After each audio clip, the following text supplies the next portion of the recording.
Olá, boas-vindas a mais uma análise. Hoje a gente vai mergulhar direto no material super interessante e de altíssimo rigor técnico.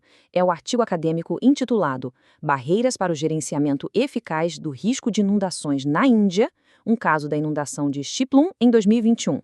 Esse trabalho foi escrito pelos pesquisadores Aishwarya Boratti e David Feldman, vinculados ao Bywater Institute da Tulane University e ao Departamento de Planejamento Urbano da Universidade da Califórnia em Irvine. E olha que detalhe bacana, esse texto já foi aceito para publicação no prestigiado International Journal of Disaster Risk Reduction na edição de 2026. Antes da gente seguir em frente, já deixo aquele convite rápido. Siga o canal, curta o nosso conteúdo e compartilhe com outras pessoas.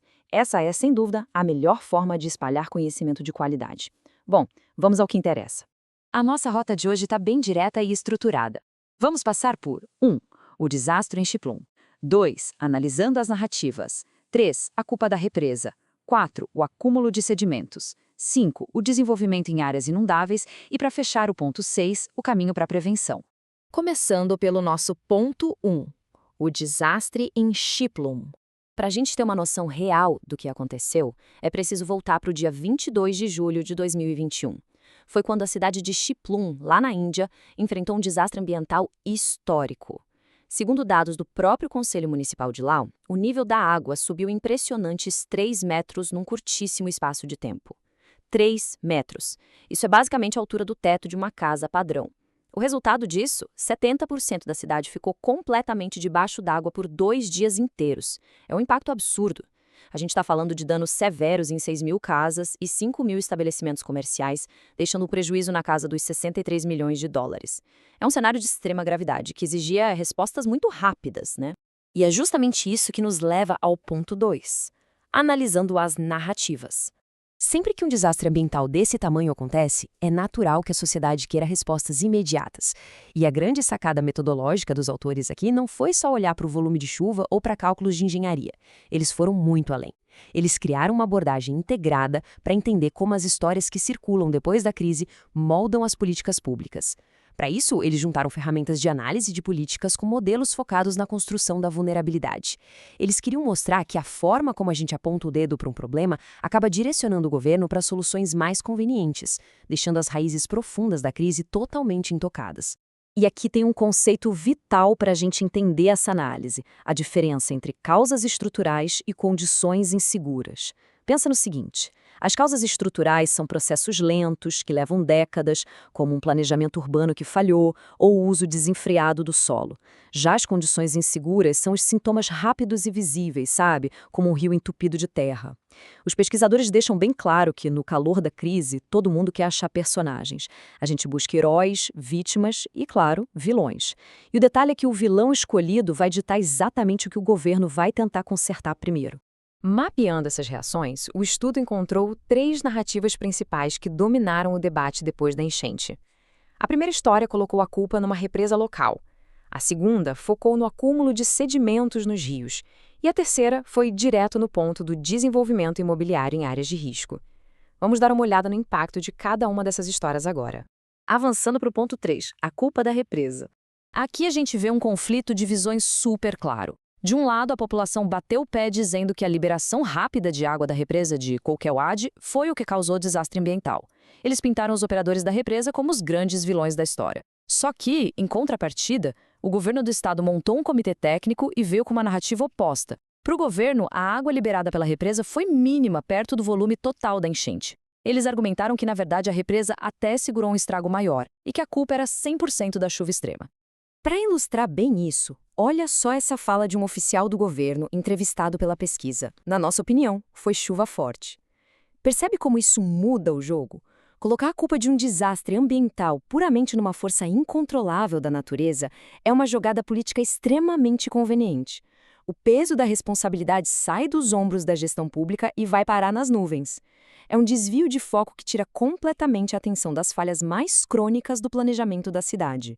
O que nos leva ao nosso ponto 4, o acúmulo de sedimentos. Nessa segunda narrativa, rolou um consenso interessante. Tanto o governo quanto o público concordaram num ponto: o excesso de terra e sedimentos nos rios estava mesmo travando o fluxo da água. Mas a paz acabou aí. Na hora de apontar de onde vinha essa terra, as opiniões divergiram feio. A população dizia que a culpa era da negligência do Estado com a manutenção e de obras mal executadas. Já o governo se defendia afirmando que o assoreamento era um processo puramente natural, piorado por escavações irregulares que a própria comunidade fazia. E essa frase do Comitê de Moradores é fortíssima. Toda a existência da cidade de Xiplum depende da remoção dos sedimentos. Sabe por que essa narrativa engrenou tão fácil e conseguiu tanto dinheiro público? Porque a solução, que era colocar máquinas para dragar o rio, era muito visível. A população via as escavadeiras e sentia que algo estava sendo feito. E para os governantes foi a saída perfeita. Limpar um rio não mexe com os interesses econômicos de ninguém poderoso e não exige mudar a forma de administrar a cidade. Agora a gente entra no ponto 5, desenvolvimento em áreas inundáveis. Essa narrativa aqui é a mais espinhosa porque ela bate de frente com as raízes estruturais do problema.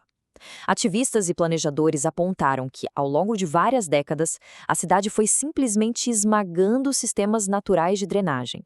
Lagos antigos que, historicamente, serviam para absorver as cheias, foram concretados para dar lugar a loteamentos. Além disso, surgiram inúmeras construções irregulares bem nas margens do rio. É uma história que foca totalmente numa gestão de território deficiente de longo prazo. E rolou uma admissão crucial sobre isso. O coletor do distrito chegou a dar uma entrevista em 2021 para o jornal Times of India dizendo: é um desastre parcialmente provocado pelo homem. Ter uma autoridade reconhecendo que a raiz do desastre estava na atividade humana mostra que dentro do próprio governo existia clareza de que medidas rasas não iam evitar tragédias no futuro. Para tentar frear esse avanço, o governo tentou uma saída regulatória. Eles desenharam novas linhas no mapa para restringir construções nas áreas de risco, mas a resistência foi pesada. As associações do setor imobiliário chiaram na mesma hora, dizendo que a regra era muito punitiva. E até a população local foi contra, argumentando que a decisão veio de cima para baixo, sem debater com quem mora lá, prejudicando a economia da cidade. O que aconteceu na prática? A política travou, gerando uma verdadeira paralisia. O que nos traz, finalmente, ao ponto 6, o caminho para a prevenção. A conclusão que os autores tiram de toda essa teia de conflitos é super transparente. Histórias que focam apenas em problemas imediatos, como dragar o fundo de um rio ou discutir a comporta da represa, ganham popularidade de orçamento rapidinho, afinal, não incomodam ninguém. Mas no instante em que uma narrativa expõe feridas profundas, criticando o planejamento urbano e as falhas históricas, ela bate num verdadeiro paredão de interesses econômicos e simplesmente não avança. E isso deixa uma questão muito provocativa para a gente pensar. Num cenário onde o crescimento urbano avança sem freio para cima de áreas de risco, como é que as cidades vão conseguir priorizar soluções estruturais que demoram e dão trabalho quando tem interesses tão grandes jogando contra? Se a gente continuar focando apenas em apagar incêndios e tratar os sintomas visíveis, a triste realidade é que a vulnerabilidade e os desastres ambientais só vão ficar piores. Para finalizar, vale muito ressaltar a relevância desse artigo acadêmico. Ele traz bases incríveis para repensar como o planejamento urbano e a prevenção podem funcionar juntos, não só lá na Índia, mas em várias partes do mundo em desenvolvimento. E cabe informar que esta nossa análise é uma síntese automatizada criada com o apoio de inteligência artificial, construída estritamente com base nos dados fornecidos pelos autores. Esperamos que esse mergulho no material tenha sido esclarecedor. Um grande abraço e até a próxima análise.